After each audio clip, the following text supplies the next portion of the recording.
For the artists, for the passionate. Welcome to the Adventures Elsewhere podcast.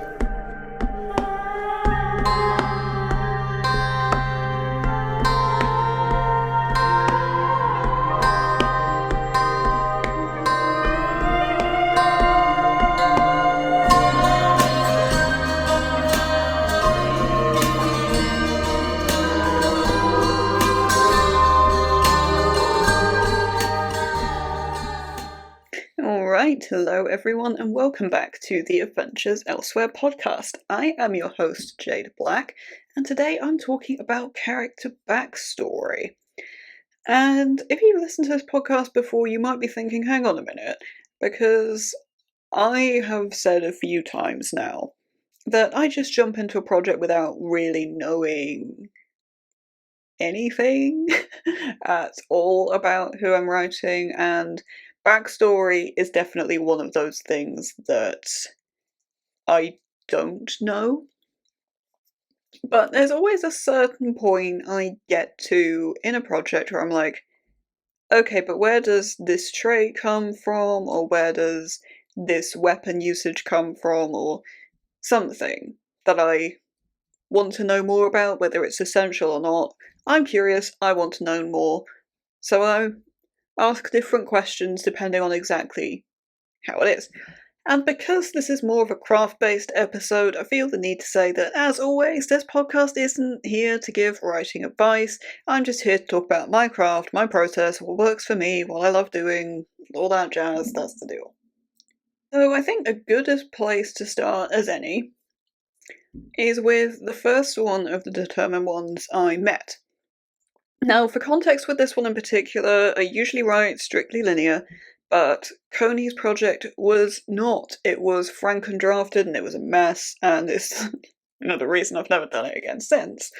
But the thing that I always wondered about with Coney was his bow. He is a very good hunter. He uses a bow and he's very, very good at it, and I was sort of wondering, how are you so good at this? Because you're not a soldier.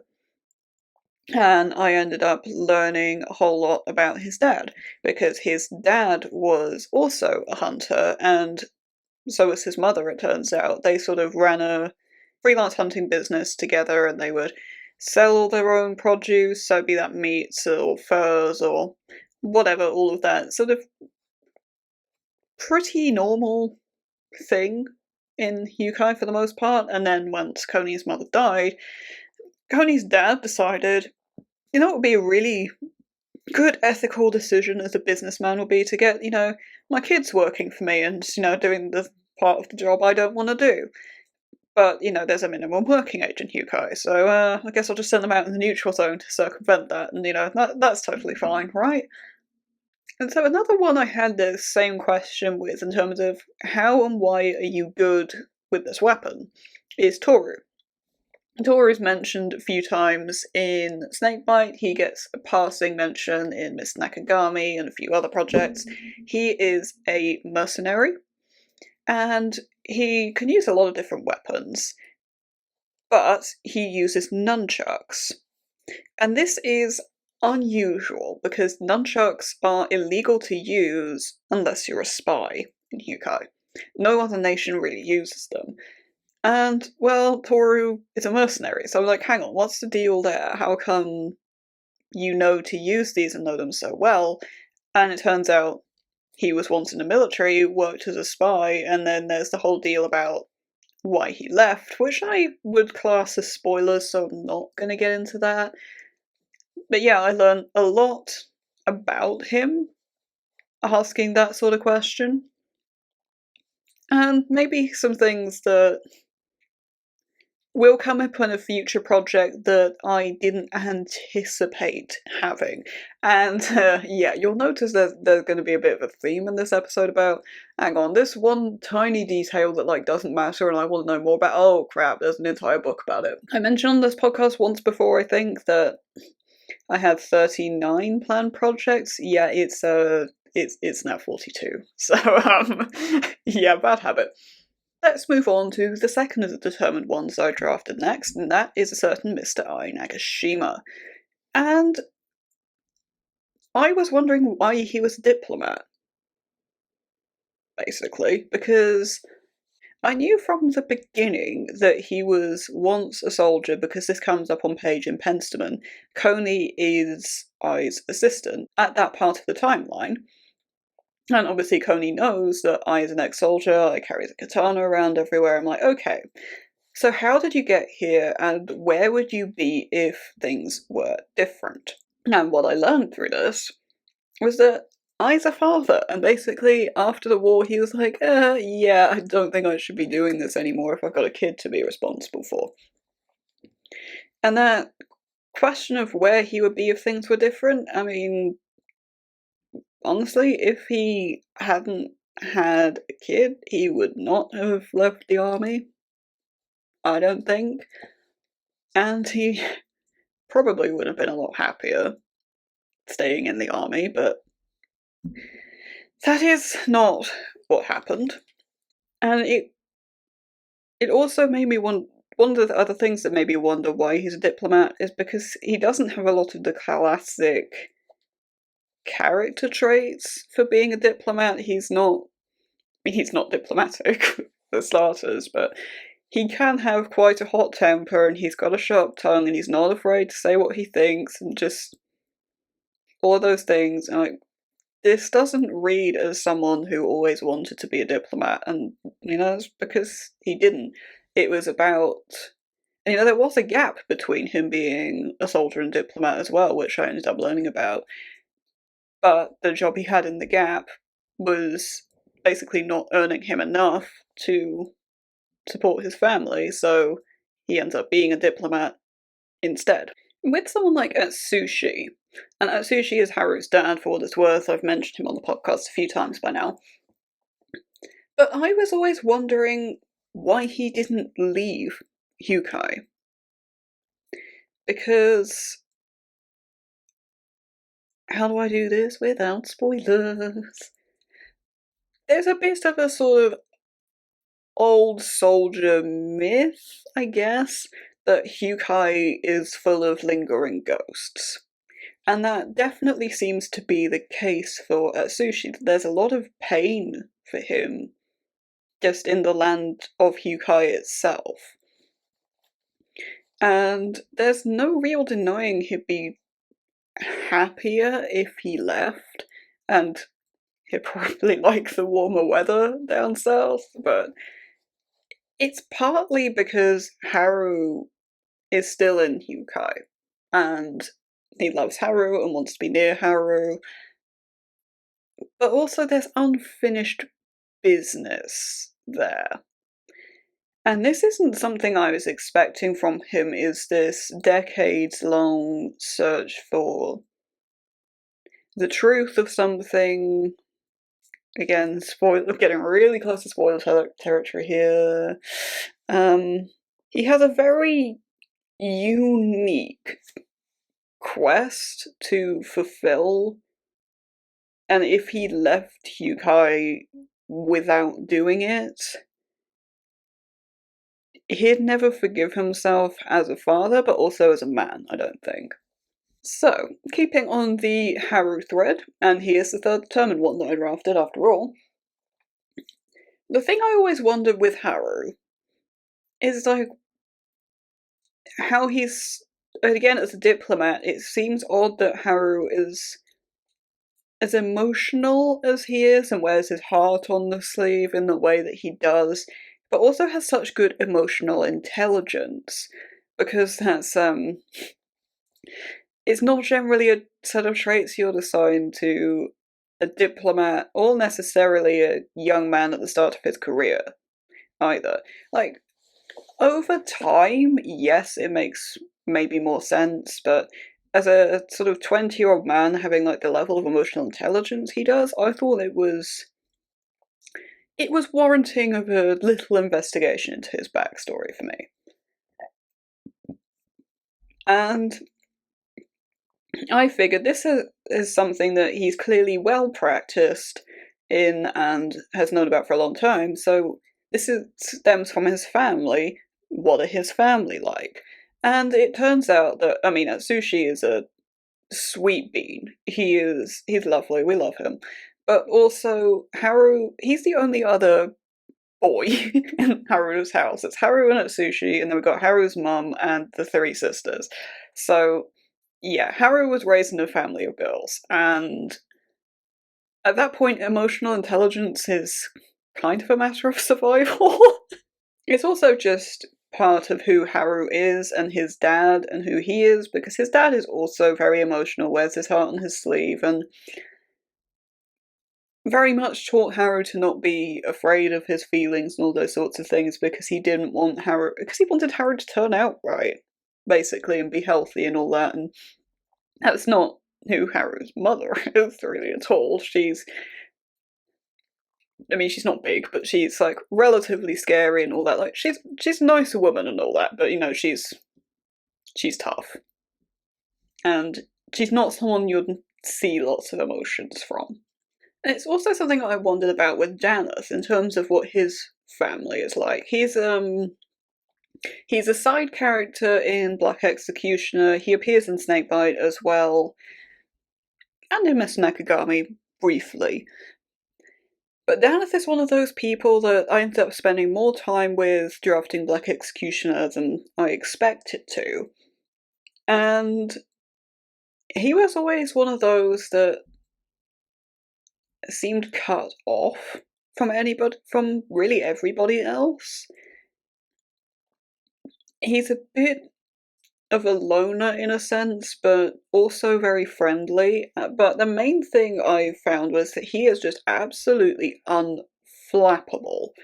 And it makes sense as a soldier, but I was wondering where that set of traits came from, and it led me back to his family as well, and it took a while to get there, because he didn't want to talk about it, but Janeth comes from a huge family. He's got both parents around, and he's like one of 8 or 9 kids, or some dumb shit like that. So he's used to a lot of drama happening all at once and pretty constantly, because if you're in a household of like 10, 11 people, there's always going to be something going down. And also Janeth is one of the middle children, sort of older middle, I think, but one of the middle lot. So he's used to older siblings going on about all of their stuff, but also younger siblings and toddlers throwing tantrums left, right, and centre, and all of that. And I think if you come out of that one of two ways. You either come out of that just perpetually angry and annoyed and anxious about everything, or you come out like Janeth, I think. There's a whole lot more to his family, and oh boy, but that does venture too close to spoiler territory. Again, family is important for Determined One number 4 in Hanzo, and what made him the way he is, because the thing with Hanzo is he is a snarky, conniving bastard. Like, he is mean. Hanzo is really mean and really horrible to a lot of people to get what he wants. But with those he loves, he has a really, really strong protective streak. And I'm like, okay. Firstly, bizarre. Second, I need to know more about this. And I mean, family is a huge theme in the Determined Ones, so it's hardly surprising that just about everything so far has led back to it. But Hanzo is the oldest of 3. I think he might be the only oldest sibling of the Determined Ones. He might be the only oldest sibling character I have? Well, POV at least, I think that is true. But yeah, he has 2 younger siblings. One is 4 years younger, the other is 6 years younger, so there's quite a big age gap between him and the youngest one, and tragedy struck them pretty young. When Hanzo was 16, his father died, his mother was already long dead by then. But basically everything fell on Hanzo at 16, and the other 2 were like 12 and 10. So Hanzo, being the bizarrely good man he is, in a way, very much set out to protect them from the worst of everything that was happening. Partly because, if you got a 10-year-old in the mix, she is just not going to understand everything properly, and she doesn't need to know, and he handled it as best he could, and even though things do get better for them, all three of them, in their personal lives a while after, he never really loses that instinct, particularly with his siblings, of just protecting them. What that does eventually lead to is them growing apart a bit, because there's just so little that Hanzo can say anymore, because he ends up in a high position of power as Minister for Defense, and he can't really talk about anything involving that, and his personal life is a bit of a mess in terms of love life and all that, and also he does some things that are very against the social norms of Hyukai, and it's a little controversial. And yeah, it's just difficult to talk about a lot of that stuff, and given that Hanzo is kind of work, eat, sleep by nature of the job, that's just what ends up happening, kind of. And the other one I really thought about with this is Hanzo's rabid puppy assistant Jiro. Because this man scares me. Like, nothing matters besides, like, the 2 or 3 people that Jiro cares about.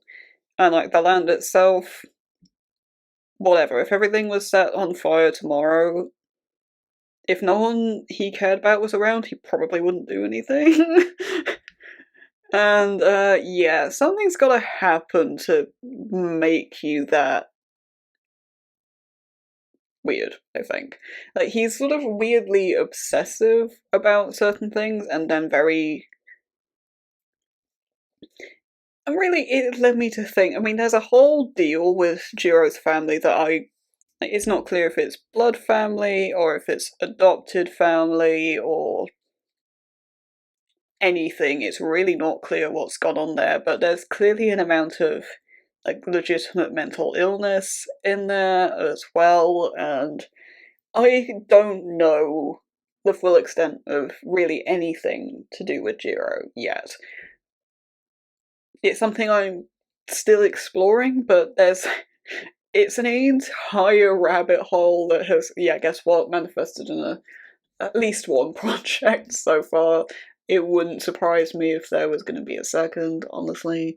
But that's an entire deal that I would like to explore in a lot more detail and will need to, but that's a for later thing, because otherwise I've got things to do in that meantime, really. So, moving on to my current MC in Shinichi. This question is more of a what they don't talk about thing. And with Shinichi, if anybody mentions anything about his past, he gets very snippy about it. He does not want to talk about it. And, I mean, if that doesn't make you ask questions, I don't know what will, really, especially as a writer of that character. But, after enough coaxing, I got to a point where I found out about, I mean, you can't really call it family, because I have no idea who they are, and he doesn't either. And his whole backstory about being raised, in an orphanage, and how he comes to join the military and drops out of school to do that. So he has no qualifications or anything. He's a soldier through and through. Although he can read, he has had an education, he just stopped before, taking exams or anything. And he's very good at languages as well. That's just a natural talent of his. The other one I thought about with this what they don't talk about thing is a character I've mentioned a few times, and I do not know for the life of me and if I'm pronouncing this right. If you know how to pronounce it, please correct me. It's Wormo, and he's an old soldier, and he doesn't really talk about his past either. He makes a lot of allusions to it, but doesn't, like, straight up refuses to talk about it. And his family, and there's a lot he leaves unsaid. And then it turns out he has a typewriter. And I'm like, I don't know where you got that, and you're probably not going to tell me, but how come you, a lay citizen, have that? Because it's not common. It's something that publishing houses and newspapers use. But typewriters are not really something that everyday citizens have. I don't know whether that's because you just can't buy them, or whether they're ridiculously expensive, or what. It's not something I've digged into. But Womo has clearly inherited one, or someone's given him one. But it's in very good nick. And it turns out that Womo is a writer.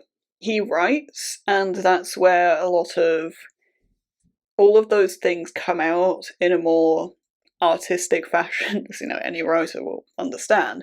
In his writing, it seems to manifest as a lot of supernatural, psychological, thriller, horror, noir, that sort of thing.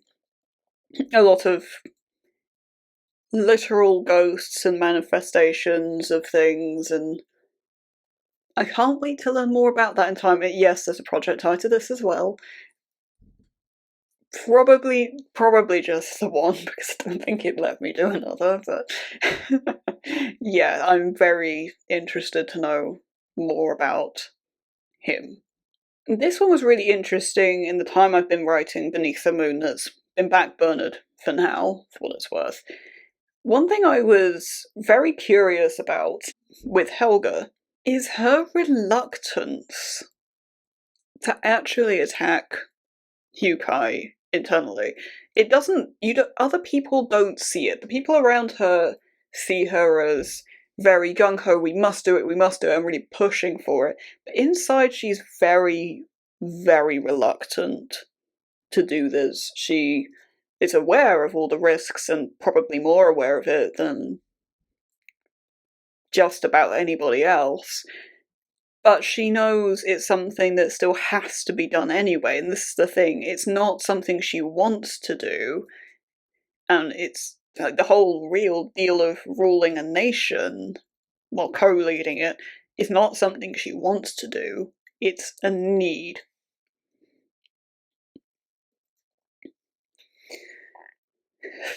How to do this without spoilers! Huge spoilers on this one.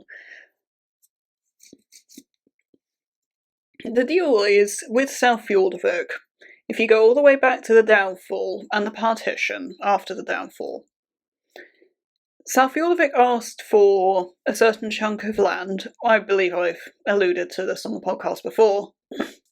And they got almost all of it, bar the southernmost stretch. And the southernmost stretch was, the fertile crop planting land that they really needed. And because they don't have that, they're in a constant state of, starvation, pretty much. It's semi-constant, it's really difficult living conditions where they are, and there's not enough to go around. People just, die a lot from exposure and all sorts. It's just a really harsh environment. It's not really sustainable. So finding land that is more inhabitable, or at least more farmable to make the land they have easier to live in, that if they can find resources elsewhere, that is a need. And the neutral zone is not doable because Basan's right next to them, and you don't fuck with Basan, you just don't. I mean, really, you don't fuck with Yukai either, but the South Fjordavans have a really terrible choice. They either go into the neutral zone and absolutely everyone on the continent will hate them for it, and the people of Basan have a definite advantage because, I mean, they're on the cliffs right above that piece of land, so, I mean, it's just strategically impossible to take or hold, really. They can go and invade Haraith on the east, and they would absolutely win against Haraith in a land battle. The deal is that the Era's on the other side. So if you fuck with Haraith, you fuck with the Era, and you don't win against the Era if you're South Fjordavic. Well, really, if you're anybody, but you don't.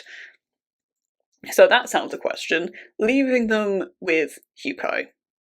And, they tried it once, didn't go too well, so no one's really keen on trying it again. But there's not much choice, necessarily, because nobody really wants to help them the normal way. So, yeah, tight spot there. And another character who has this, it's not something I want to do, but it's something I need to do, is Sebastian. And he comes up as a minor character, stroke side character in Mr. Nakagami. He is one of the Lieran princes. He is 8th in line. But really his deal is that he needs to be king because, well, his dad's getting old, for starters, and his other siblings, the ones that are capable, are so low on the, tier list rank. They're so low in the lineage that, what can you do? And, nobody really wants the job, is the thing. No, nobody really wants to be the monarch of Liera, because Liera is kind of a hated nation by many, partly because of the downfall and all the bad feeling that's still around because of that, especially in places like Yukai. They don't like the Lieran royals one bit, but also because of how they've treated some of their own citizens, how they treat the arts. The arts are very important to that land, and the Era is just kind of like, yeah, no, we don't like them here, and a lot of people rightly take issue with that, and how they treat a lot of international laws and international progressions, and they're just like, no, we're just going to steamroll everything because, hey, we got money and trade, and you can't really afford to live without us. So being the ruler of Liera puts a massive fucking target on your back. And everybody's gonna hate you. But the deal is, if the wrong people take over, it's only gonna get worse, and I mean, Liera has a very large military, and they're very dissatisfied because they're not really doing enough. So Sebastian knows what his older siblings are like that are in line. They're incompetent at best, and a bit too gung-ho, and all of those things. He's like, okay, so none of them can rule. And the younger lot, a lot of them genuinely aren't old enough, or just there's a whole other kettle of fish going on with that, so it kind of has to be me. And he's very afraid of this. Partly because of the whole massive target on your back thing, but also because he's 8th in line. And, that's gonna be awkward. And just about every decision he makes, he's kind of terrified of because of the implications, and he kind of has a bit of a dead-end job later on in the timeline, but the older King Rome gets, and the closer he gets to having to make bigger decisions, the worse it gets, and it's going to be a really interesting project to explore in time. So this is a question that ended up being answered for Isamu in a story I was drafting that's going to be coming in the summer. Keep your eyes out for that. Which is, how did he end up where he is? Which is, you know, being a jazz musician in the jazz bar. Like, how did you get to where you are? And most importantly, how do you have a guitar? Because you have no money. And also, like, how do you afford to live? Because you have no money. And yet you have a house and, like, you have, like, somewhere you live, I'm not sure where that is, and decent clothes, and... hang on, how does that work? And I think there really is... I did wonder for a while if he had, like, inherited money, at least for a bit. Like, not much, but enough to get him on his feet and in a place that he could then sustain with less. But that's not the case, because Isamu was raised in an orphanage, which I've alluded to before. And I don't think there's really anything I can say about this that doesn't end up in massive spoiler territory, so, you'll just have to read that short when it comes out in the summer, I guess. But Isamu is one of those people that is very interesting to me. He is going to be the 8th determined one, just trying to draft that sooner would give me a fucking migraine. But, yeah, he is someone that I'm very interested to spend more time with. And another one I really wondered about, in terms of how they ended up in the position they're in, is Prince Sven Amir. And he appears in a few different projects, actually, and gets mentions and cameos elsewhere. Sven Amir is Curtis's second cousin, I think, off the top of my head. I'm not quite sure. But him and Curtis don't get on. Curtis does not like him. And as of right now, I'm not entirely sure what the reasoning is behind that. But what I do know, and have known for a while, is that Sven was exiled to the Southern Oasis. And I assumed that this was something that Curtis had done because he doesn't like him.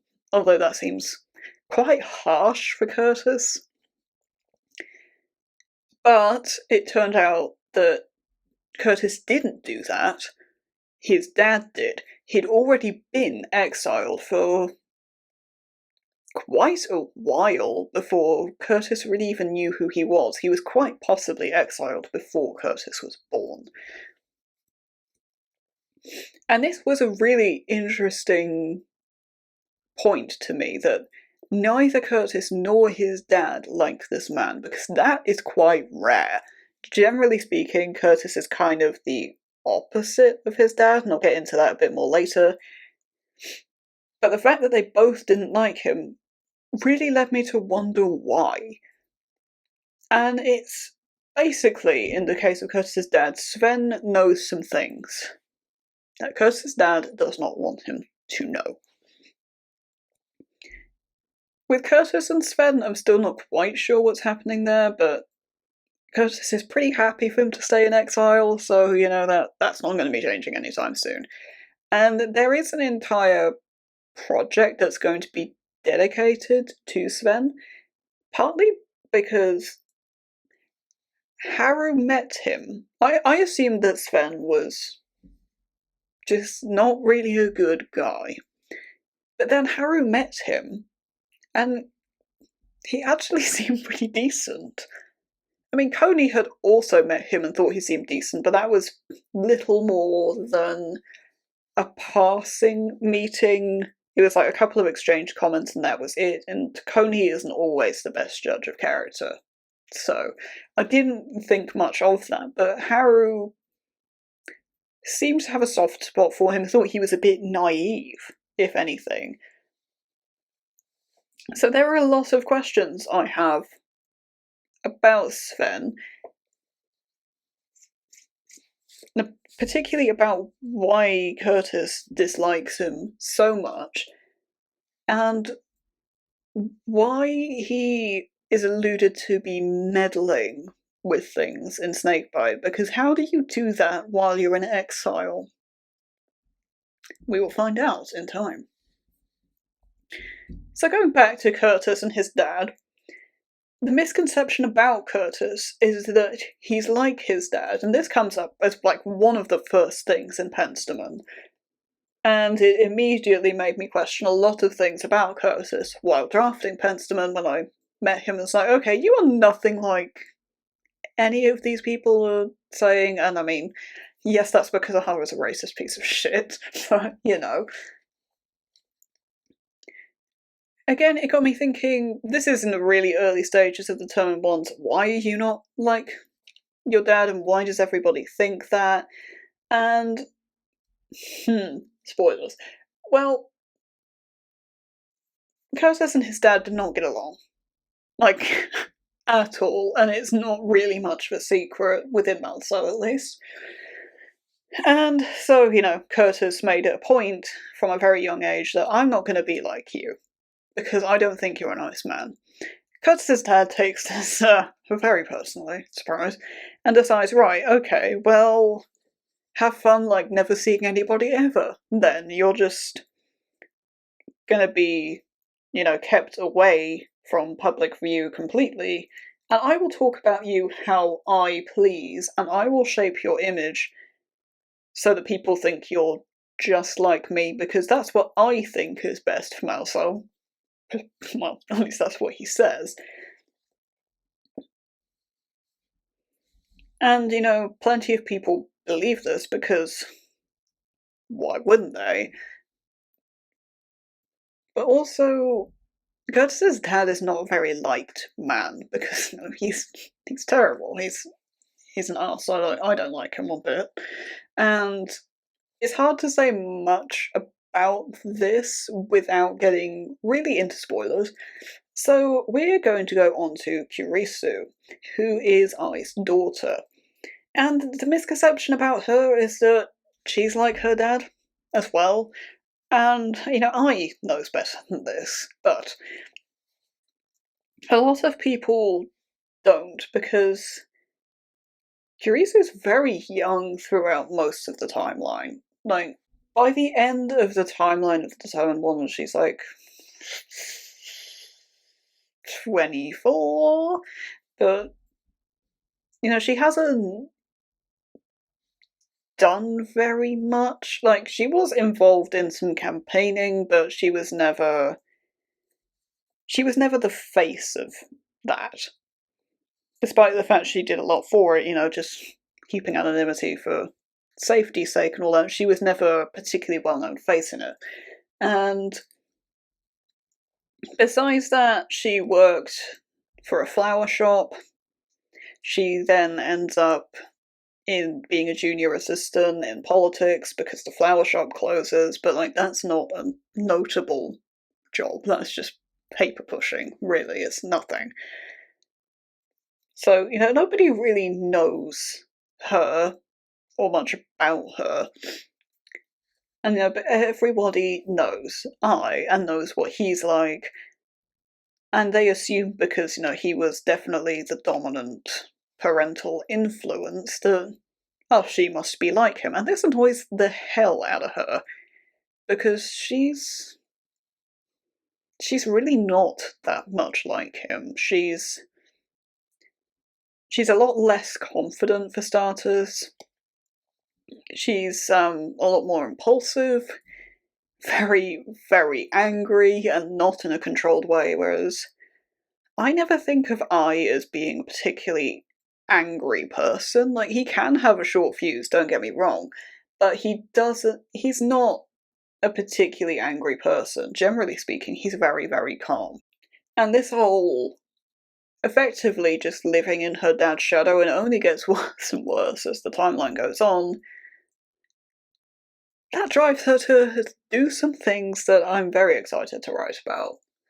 I guess the takeaway for me on this is that, particularly with certain characters you end up writing about, sometimes things just read as untrue.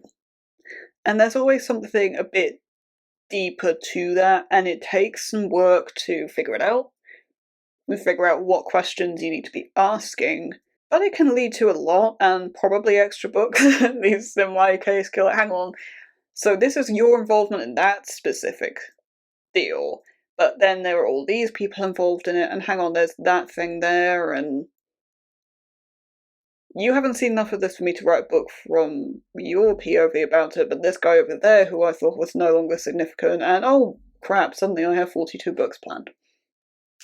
Yay.